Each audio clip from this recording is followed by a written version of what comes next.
Olá pessoal, eu sou a Rafaela E eu sou a Aline. e hoje a gente vai responder algumas perguntas que fizeram na caixinha de pergunta lá no Instagram da Aline, que a gente abriu na semana passada e a gente resolveu vir responder aqui de uma maneira mais aberta aqui no nosso canal. Então eu vou começar fazendo as perguntinhas, Certo, tá? combinado. Então A vamos gente lá. vai conversando, bate-papo. Isso, a gente separou algumas pontuais. A primeira pergunta: o que fazer quando receber um paciente com glicemia elevada? Perfeito. Bom, para começar, não é só a glicemia que a gente avalia também, né, Rafa? A glicemia é um parâmetro para conseguir identificar, por exemplo, um quadro de diabetes mellitus, né? Mas também é importante não somente a glicemia de jejum, mas, por exemplo, a hemoglobina glicada.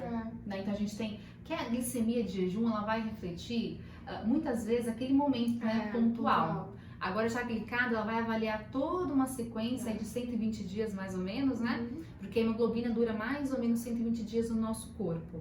E aí você consegue ter essa glicação da glicose com essa hemoglobina e consequentemente avaliar a sua glicemia ao longo de 3, 4 meses basicamente. Então acho que é um parâmetro interessante para a gente conseguir também avaliar associado a isso, né? Existem outros exames importantes para verificar essa condição, pensando em intolerância à glicose, resistência à insulina, como por exemplo um GTT ou até mesmo um CLAMP ou um ROMA. Então são exames adicionais nesse quesito, né? Mas pensando, vamos supor o paciente então tem uma glicemia elevada, que foi a pergunta, né, de modo mais comum, mais simples. A gente primeiro tem que avaliar a alimentação desse indivíduo. Como que é o consumo de carboidratos? Tem muitas pessoas que consomem carboidratos de modo assim absurdo, né? Então a proteína fica lá embaixo, o lipídio às vezes lá embaixo, 80% de carboidrato. Uma que é fácil de comer carboidrato, né? É gostoso, então bolo, pão, massa, biscoito, quem que não gosta? E às vezes até pela praticidade, as pessoas acabam optando pelo industrializado em geral, que às vezes são os mais ricos em carboidrato. Muito mais fácil, né? Então você pode pensar de vários alimentos aí, desde o café da manhã até a ceia, que são ricos em carboidratos. Né? Então algumas pessoas têm um consumo muito alto desse carboidrato. Não é que eu sou a favor totalmente, aí tem que ser todo mundo low carb? Talvez não, né? Mas tentar ajustar esse carboidrato numa faixa que seja adequada para esse controle glicêmico. Então o paciente tem uma glicemia um pouquinho mais elevada, a gente vai ter que ajustar esse carboidrato.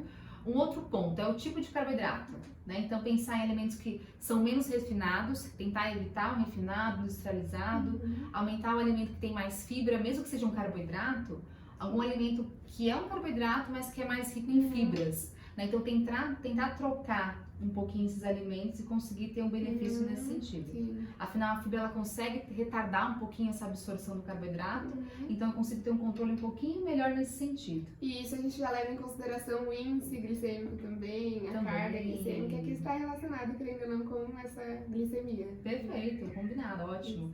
Então a gente pode pensar também nesse sentido, né? Avaliar o índice glicêmico desses alimentos. A gente tem até uma tabelinha que tem alguns sites. Até a gente pode mostrar depois, talvez, aí colocar um link aqui embaixo, sobre alguns sites que identificam o índice glicêmico dos alimentos. Né? Mas mesmo assim, o índice glicêmico é interessante, é importante? Depende. Porque eu avalio um alimento isoladamente quando eu falo de índice glicêmico. Quando eu falo uma refeição composta e completa, já mudou tudo. Né? Então, de repente, vamos supor assim, eu comi um arroz, um arroz branco, que tem um índice glicêmico aí um pouquinho mais elevado do que um arroz integral. Mas de repente Mas quem come arroz puro, né?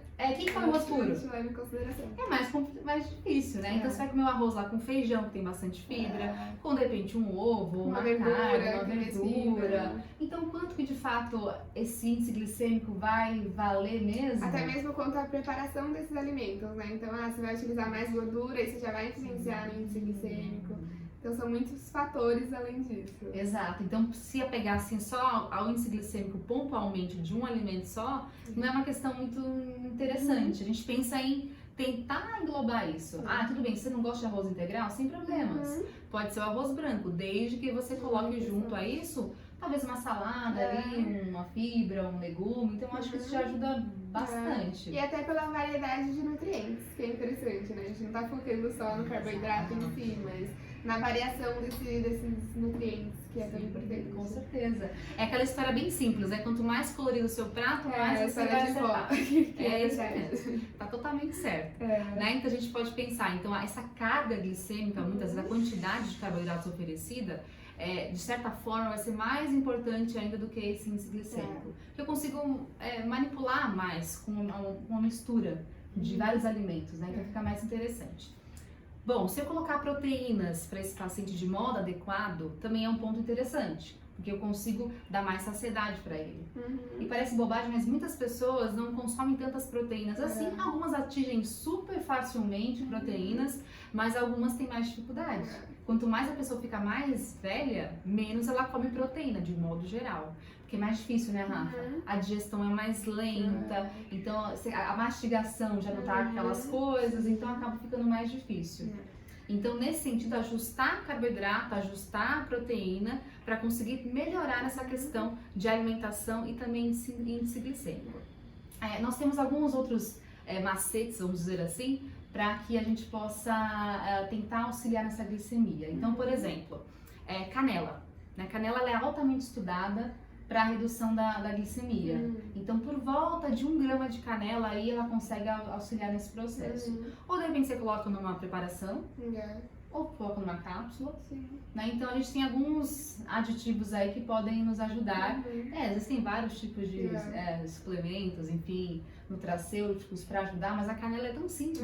É gostoso. É barato, é fácil, é gostoso. Coloca no mingauzinho, coloca de repente aí na banana, maravilhosa. Coloca num leite, acho que é algo fácil, prático, interessante, gostoso, para tentar auxiliar, né? Existem chás também, etc. A gente pode pensar em adicionar, mas a canela acho que é um ponto fácil, importante e gostoso que dá pra gente adicionar. Legal. Interessante. Então, a mensagem principal dessa pergunta é a gente analisar a quantidade, a qualidade do carboidrato, em que situações ele está, né? Então, considerar quais são os alimentos associados a essa refeição e colocar mesmo a alimentação de verdade, né? Exatamente. Quando a gente considera o alimento de verdade, ele pode ser mais benéfico para essas pessoas. Prestar mais atenção nos industrializados, né? Geralmente a gente vê nesses industrializados se a qualidade do carboidrato é boa ou não. Às vezes é o açúcar refinado mesmo. Em alta quantidade, xarope de glicose, xarope de milho.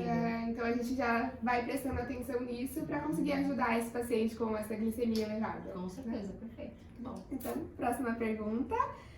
Quais são os tipos de whey protein? Ai, certo, essa é boa. Todo mundo pergunta isso.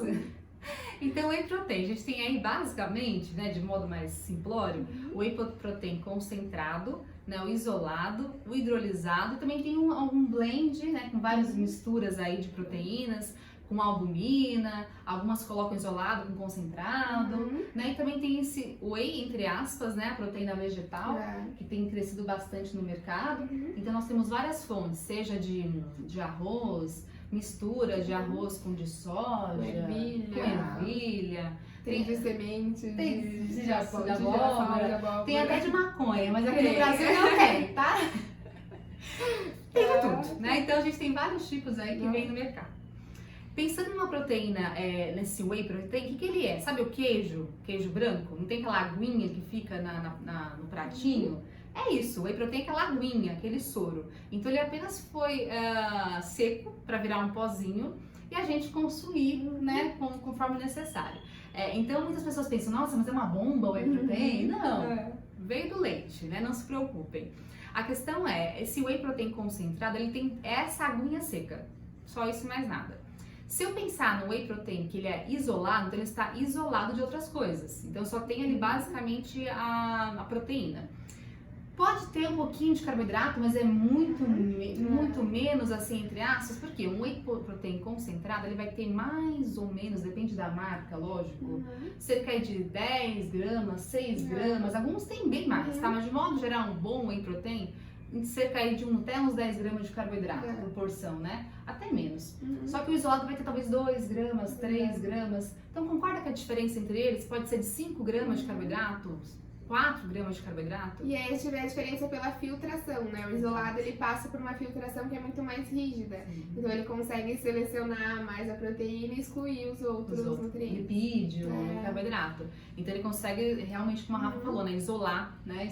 Até mesmo a questão da lactose, ele já consegue eliminar um pouco mais. Com certeza, que é um carboidrato, né? Então se eu tenho uma lactose que é um carboidrato, ela vai ser mais excluída. Então de repente, para um paciente que é intolerante, talvez ele tolere mais um whey protein que é isolado. Alguns não, tá? Alguns realmente assim não conseguem.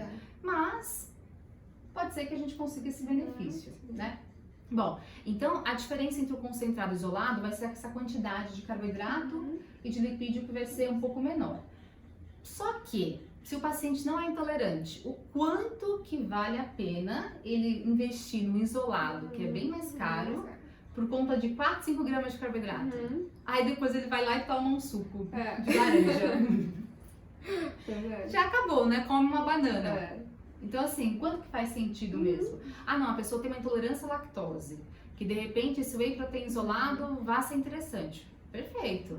Agora se é por de repente, eu acho que tem mais proteína, tem menos carboidrato, tem um ajuste melhor alimentar, eu acho que não é um bom benefício. É muito mais caro para pouca coisa. Sim. E aí você vai compensar esse carboidrato ao longo do dia? São 5, 6 gramas? Vale a pena. Quanto que vale a pena, né? Por um preço que é quase o dobro. E o hidrolisado, a gente tem a proteína mais quebradinha, porque a proteína é formada de vários aminoácidos, que eles estão lá entrelaçados entre si. O hidrolisado, ele vai estar quebrado. Lógico que não vai ser só aminoácido puro, né? Que isso aí já é uma outra condição. Mas eu vou ter um pouquinho mais quebrado esse aminoácido. O que a gente achava antigamente, até uns 2, 3 anos atrás, era que quanto mais a proteína fosse mais rapidamente absorvida, melhor seria a sua síntese proteica. Só que hoje a gente sabe que a absorção rápida ou mais lenta, tanto importa. O que importa é chegar à proteína. O que importa é oferecer a proteína em várias porções ao longo do dia e eu ter esse aporte proteico diário. Se ela é rapidamente absorvida ou essa é mais lenta, tanto faz. Então, o hidrolisado nesse sentido não teria tanto benefício. É mais para alguma condição que precisa de uma mudança na digestão em si, né? Sim, exato. Para síntese proteica a gente não vê tanto.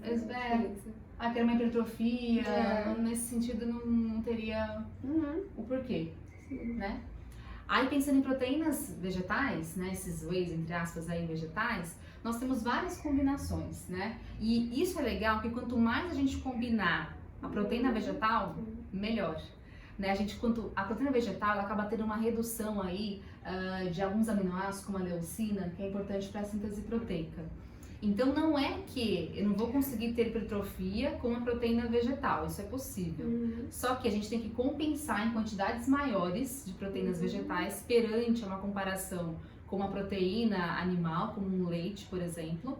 Então sempre que for proteína vegetal, eu aumento a quantidade e quanto mais for diferente a fonte, melhor. Que eu tenho um complemento de aminoácidos nesse sentido, né? Ela consegue se complementar e aí eu consigo de fato ter um aporte adequado em quantidade e em qualidade. É uma conta, né? Na verdade, se algumas fontes vegetais não tem todos os aminoácidos essenciais, a gente varia para na soma ter todos esses aminoácidos essenciais. Exatamente. Isso conta até com a alimentação, né? Às vezes se o paciente faz uso de uma proteína vegetal específica, às vezes a gente muda a alimentação para ter uma outra fonte no alimento e ele conseguir suprir esses aminoácidos. Exatamente. Para ter toda essa variedade dos aminoácidos e resultar, né? Perfeito. E aí lembrando que a proteína vegetal tem uma absorção mais ineficaz. Né? Então ela não vai ser nada 100% absorvido, já começa daí, né? Então pensando no ovo, ele é mais ou menos 95, 98% absorvido. Pensando no whey protein, mais ou menos nessa faixa também, né? Já a proteína vegetal cai para uns 70% de absorção. Por isso que a gente aumenta a quantidade e a gente aumenta também essa diferença, né? Essa distribuição e essa variedade das proteínas. É interessante, é importante para ser utilizada, mas a gente tem que saber ajustar. Dá uma atenção maior. E também assim, pensando nesses suplementos, também tem a caseína. Não é um whey, né? É uma caseína, enfim, uma fonte diferente de proteína, que também veio do leite. E ela tem uma absorção mais lenta. O que a gente sabe é que caseína, tem estudos comprovando isso, não são poucos não, são vários. Caseína noturna, ela estimula mais a síntese proteica. Né? Então, de repente, à noite, a gente pode pensar em colocar essa proteína, que é um pouco mais lenta, então tá dormindo, intestino mais paradinho.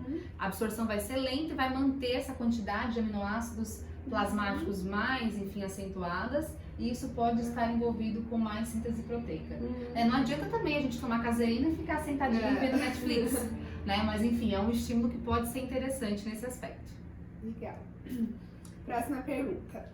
Intolerante à lactose, qual whey tomar? A gente acabou A gente acabou respondendo. respondendo acho que tudo junto, né? Então acho que a gente pode pensar já em embutir essa resposta. Isso.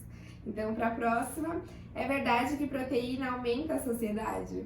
Ah, sim, com certeza. Aumenta bastante a Sim. saciedade.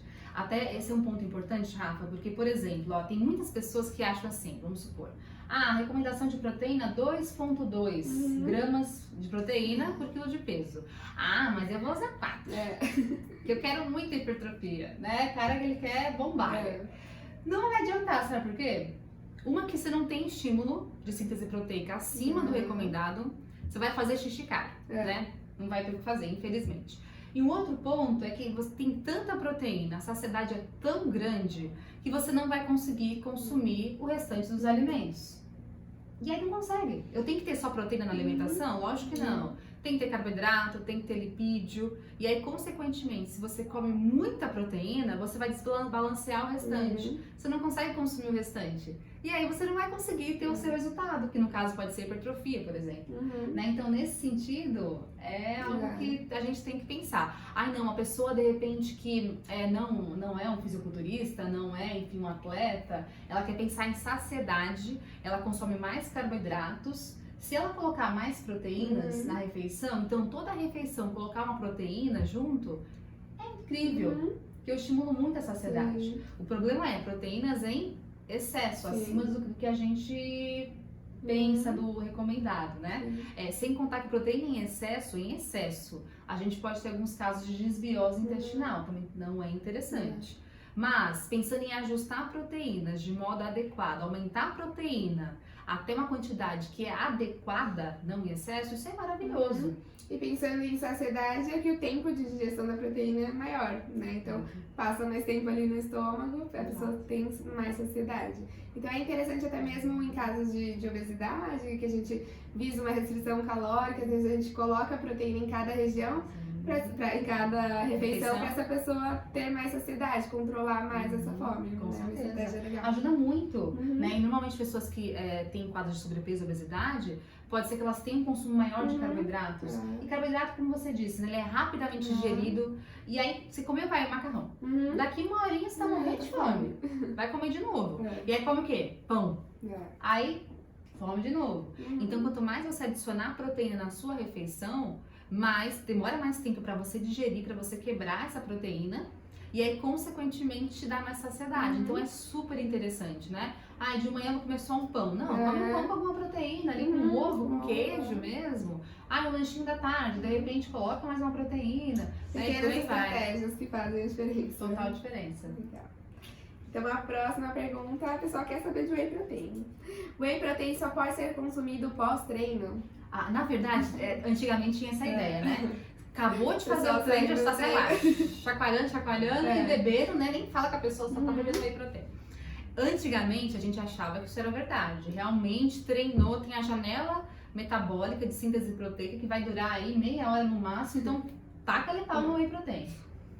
Hoje a gente sabe que isso não é verdade, então o importante é a gente conseguir ajustar diariamente essa proteína, seja whey protein, seja carne, ovo, o que você quiser de proteína. E também você oferecer essa proteína em refeições, em porções. Então não adianta assim, por exemplo, então eu tenho que consumir, vamos supor, 100 gramas de proteínas por dia. Vou comer tudo no almoço. Vou deixar o almoço, o jantar e a ceia e o café da manhã sem nada de proteína. Isso não funciona. Então a gente tem que fracionar a proteína diária em várias porções, em várias refeições. Então o estímulo da síntese proteica fez o exercício. Eu vou ter um estímulo de até 48 horas após o exercício para a síntese proteica. Lógico que durante 48 horas, são 2 dias, eu vou ter várias refeições, né? Então eu tenho que me preocupar, nossa, eu vou ter que tomar logo após o treino? Não. Vamos supor assim, você treinou agora de manhã. E aí você vai ter a próxima refeição, vai ser o seu almoço. Você vai ter a carne ali, de repente o ovo, o frango, ou enfim, feijão, que vai ser a proteína, você vai compensar. Ok. Chegou o lanchinho da tarde, você vai ter mais uma refeição com proteína. Então você vai estar estimulando essa proteína, essa síntese proteica, na verdade, ao longo de várias refeições. Então essa janela metabólica de conseguir ter síntese proteica não dura apenas meia hora. ela dura o dia inteiro. Então não se preocupem. Né? É importante você ajustar a totalidade e a alimentação. Então vamos para a próxima pergunta. Em que momento comer carboidrato para repor glicogênio muscular? Essa é uma boa pergunta. Vai depender. Vamos supor assim, que você treina hoje de manhã e vai treinar hoje à noite. Eu tenho uma janela aí, vamos supor, de 6 horas ou até menos, 4 horas entre um treino e outro. Eu vou ter que repor o glicogênio. Porque se eu treinei agora de manhã, eu tenho uma depleção desse glicogênio. Eu vou treinar de novo hoje, eu tenho que ter glicogênio muscular. Então, nesse momento, se eu treino 2 vezes por dia, eu sou obrigada a repor esse glicogênio logo após o primeiro treino. Então, eu vou ter que ajustar esse carboidrato, essa quantidade.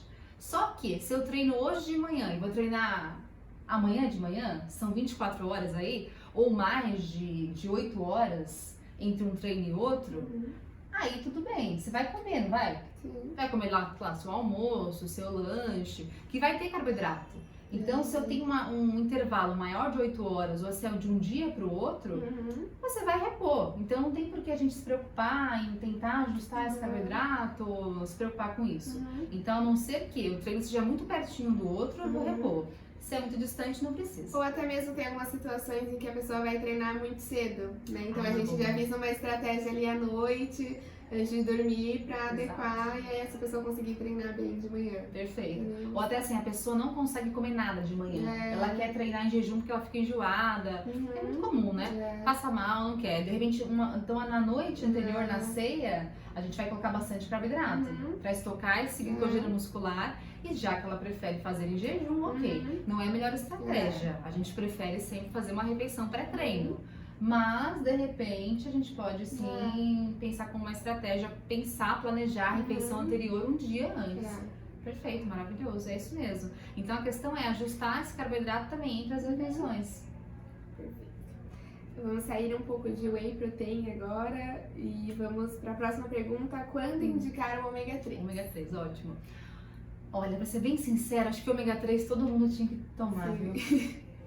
Olha que eu não sou de falar de todo mundo, viu? Mas falta muito. Se a gente for pensar na fonte, que são peixes, né? E hoje em dia a gente não come, ninguém come todo dia, é difícil, né? Na nossa população comer todo dia. Então a suplementação entra pra suprir o que a alimentação não supre. Então. Exatamente.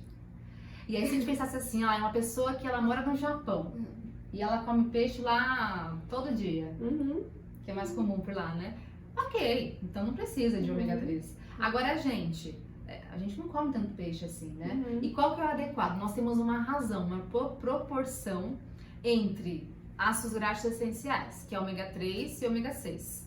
Então a gente deveria ter ainda mais ômega 6 do que ômega 3, que seria mais ou menos 2 até 5 partes de ômega 6 para uma parte de ômega 3. Então perceba que o ômega 6 ainda é mais importante. O ômega 6 ele é pró-inflamatório e o ômega 3 é anti-inflamatório. Só que eu tenho que inflamar, porque se chegou um vírus aqui da gripe, eu tenho que ativar a inflamação para conseguir ter essa morte desse vírus. Né? Então é importante inflamar. O problema é você inflamar demais. E a nossa população segue essa razão? Vixe, Maria. São 20 partes de ômega 6, mais ou menos, para uma de ômega 3. E aí que é o problema. Então não é que é ruim inflamar, é importante. Só que, cuidado, né? E aí a gente come por quê? Ó, vai fazer o arroz lá, óleo de soja. Vai comer uma coxinha, batata frita, hambúrguer. E aí o quê? Tudo frito. Aonde? No óleo, né? De soja, por exemplo, óleo de canola. Aí complica, né? Óleo de milho. Tudo isso aí é fonte de ômega 6. E aí a gente tem uma alimentação que é muito rica em ômega 6, muito rica. Por conta disso, a gente pode reduzir, lógico, né, ômega 6 da alimentação, mas tentar também subir esse ômega 3. E aí você pode colocar num peixe, lógico, alguns peixes são mais ricos, o salmão é riquíssimo em ômega 3, a sardinha vem logo abaixo do salmão, que também é bem rico em ômega 3, o atum vem um pouquinho mais abaixo, a gente também tem o arrenque, que também é rico em ômega 3. Só que muitas vezes é mais difícil de você comer esse peixe. Se você trabalha fora de casa, na rua, é difícil de encontrar, muitas vezes, né? Todo lugar que tem peixe. Às vezes é mais caro, dependendo do lugar. Bem mais caro. né? Então, de repente, para fazer em casa, não é o seu hábito, vamos supor, você não gosta de peixe, enfim. O que seria interessante? Pelo menos 3 vezes por semana consumir peixe.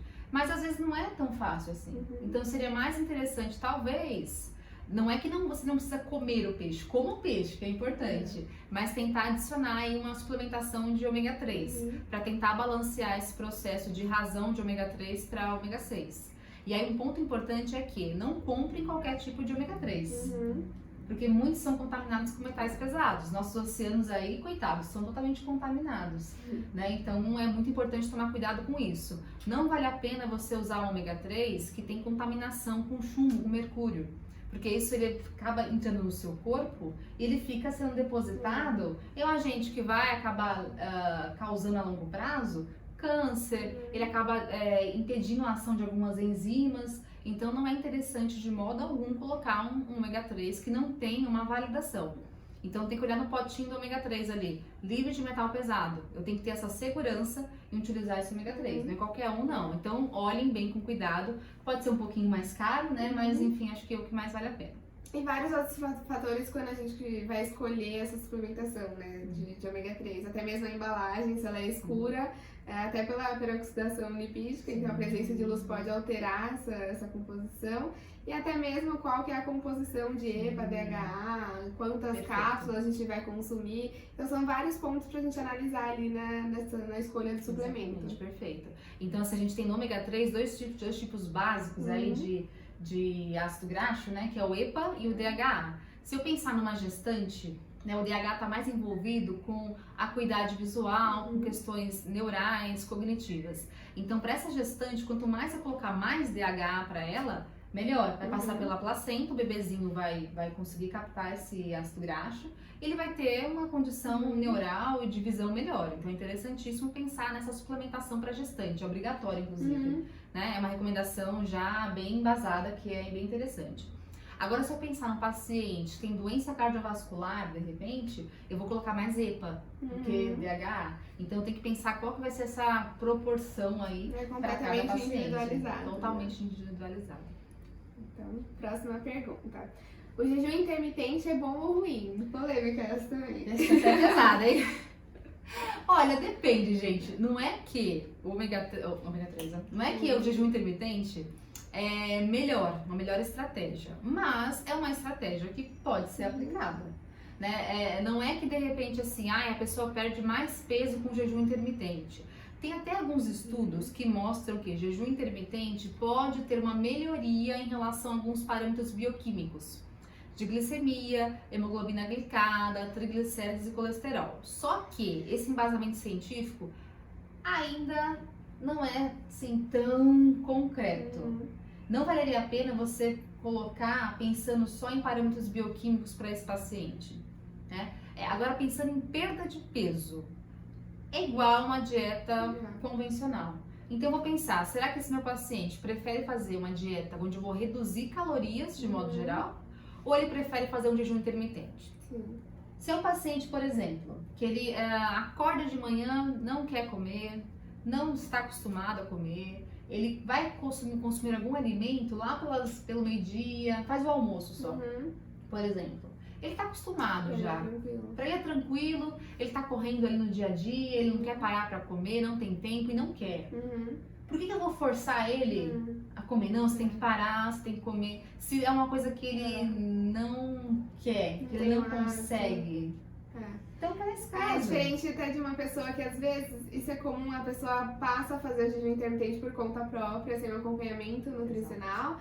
E aí ela fica, né, às vezes a primeira refeição é o almoço, mas aí essa primeira refeição ela quer comer muito, né, então acaba exagerando nessa quantidade e se for ver na conta final não vale a pena, às vezes ela come muito mais do que se ela estiver fazendo a refeição normal, habitual dela. Então, são casos e casos, né? Às vezes essa pessoa ela tem essa compulsão mesmo, né? Essa vontade de comer mais pela restrição. Exatamente. Então é muito individual também, pra quem indicar, por quanto tempo, como. Exato. Aquela pessoa que adora fazer café da manhã. Eu acho que não vale a pena fazer o jejum intermitente. Se ela gosta de fazer, como você disse, de repente ela não faz o café da manhã, ela chega no almoço assim, com uma fome absurda, e ela come o que ela ia comer no café da manhã, no que ela vai comer no almoço e no jantar ainda. Então, assim, não é matemática, gente. A questão do jejum é você restringir o período alimentar, uma janela alimentar que vai ser menor. E aí vai depender. Algumas pessoas acabam se habituando e consomem menos calorias. Então, nesse caso, pode ser interessante. Agora, se a pessoa tem um jejum intermitente, fica furiosa, morrendo de fome e vai compensar, aí não vale a pena. Sem contar que jejum intermitente pode levar a uma certa compulsão alimentar mais significativa. Mas depende, né? Então a gente tem que avaliar o paciente, conversar com ele. Não posso impor, você vai fazer jejum intermitente. Não, depende, né? Se é que ele quer, ele tem aquela vontade, eu quero testar. Já fiz dieta da lua, dieta da sopa, dieta do brócolis, do ovo, nada deu certo. Eu quero testar jejum intermitente.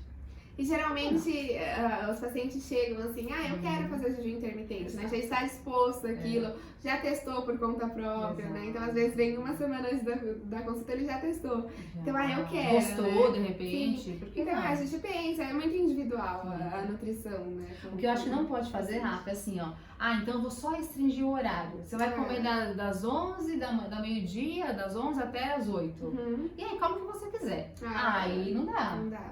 Tem pessoas que fazem assim, eu vou só restringir o horário e vou comer o que eu quiser. Aí não é nutrição. A gente tem que pensar em ajustar os carboidratos, os compostos bioativos, as fibras, as frutas, verduras. É muito mais do que isso. Né? Então não adianta a gente só restringir o horário e deixar o indivíduo consumir o que ele quiser. E é muito fácil também, né? Assim é muito fácil ser nutricionista, é só cortar o período alimentar pronto. Tem que ajustar o cardápio também. A pessoa fez o jejum de 16 horas, por exemplo, mas aí vai comer hambúrguer, sorvete, um monte de coisa que não é legal, né? Nutricionalmente vai prejudicar. Péssimo. Então não é que é ruim o jejum intermitente, ele é uma estratégia, não é melhor do que as outras. Mas ela pode ser um benefício, dependendo do paciente. Próxima pergunta, qual é a função da L-carnitina? Bom, o que acontece? No nosso corpo, nós temos algumas proteínas que são importantes para vários tipos de mecanismos. Essa L-carnitina está envolvida com a beta-oxidação de ácido graxo. O que é isso? Primeiro passo para emagrecimento é a lipólise. Então eu tenho um tecido adiposo que vai ser quebrado. Então eu tenho um triacilglicerol que vai ser quebrado em ácido graxo mais glicerol. Esse ácido graxo vai ser direcionado lá para a mitocôndria para conseguir ser metabolizado ou oxidado, para virar energia, virar ATP. Então não é só fazer lipólise, eu tenho que fazer a quebra, a lipólise, depois pegar esse ácido graxo e utilizar. Não adianta, por exemplo, criolipólise. Você só fez a quebra, você só fez lipólise. Se você não metabolizar esse ácido graxo vai voltar a ser gordura, a ser um triacilglicerol, na verdade. Né? Então não adianta, eu tenho que metabolizar, eu tenho que oxidar, eu tenho que virar energia, eu tenho que converter a gordura em energia. Nesse processo de beta-oxidação, nós temos uma proteína que vai carrear esse ácido graxo para conseguir metabolizar esse conteúdo, esse componente. E ela se chama aí carnitina. Então a gente tem essa carnitina que faz esse processo. A carnitina faz isso? Ela consegue fazer a oxidação de ácido graxo? Sim. Só que, qual que é a ideia em suplemento? Você vai tomar a carnitina, que é uma proteína, pensando que ela irá virar a sua carnitina para mais oxidar mais a gordura. Só que, como a carnitina é uma proteína, quando você consumi-la, boa parte dela vai ser quebrada, hidrolisada. Então você não garante que essa carnitina que você consumiu via oral vai virar a sua carnitina. Né? Você vai oferecer aminoácidos, e esses aminoácidos poderão virar, por exemplo, colágeno, poderão virar, por exemplo, queratina, por aí vai. Né? Então não é que eu consumi carnitina que eu vou produzir carnitina, então são coisas diferentes. Carnitina funciona a sua para oxidar gordura? Sim. Agora que você consome, vai virar a sua carnitina para você conseguir oxidar gordura? Infelizmente não. Eu adoraria que virasse, mas não vira. E aí entra já na última pergunta, suplementar carnitina emagrece? Não, infelizmente Entra não, nessa gente. condição. Então, eu adoraria que fosse verdade, mas infelizmente, se colocar carnitina, não E isso a gente considera com vários suplementos que são proteínas, né? Então, Exato. o colágeno, principalmente, a carnosina, a gente não suplementa a proteína em si, esperando Exatamente. que vá ter isso como resultado final, né? Entra nessa mesma teoria. Na teoria. É igual a insulina, por exemplo. Pensa no vai paciente tomar. diabético. Se isso acontecesse, o paciente diabético pegaria insulina e faria o quê? Via oral. Fácil, né? Não é ruim injetar? Não machuca? É chato? Tem que deixar em geladeira e tal, e tal, e tal, né? Enfim, então seria muito mais fácil tomar insulina. Por que não toma insulina? Porque vai quebrar. Vai quebrar em aminoácidos. Então, o paciente que é diabético, ele tem que injetar a insulina. Não estou falando para injetar em carnitina, pelo amor de Deus, é outra coisa, né? Que a insulina é um hormônio, tem uma outra ação, não adianta também injetar carnitina. Tudo é infusão, né? Não adianta, não vai dar certo. Tá? Eu te garanto. Porque a via é uma outra via, né? A insulina ela tem uma ação já que é sistêmica, que ela vai cair na circulação. Aí a carnitina não cai na circulação, ela tá lá no seu tecido. Né? Então é uma outra história, né? Totalmente diferente. O que acontece muitas vezes é que as pessoas pegam informações separadas e tentam unir.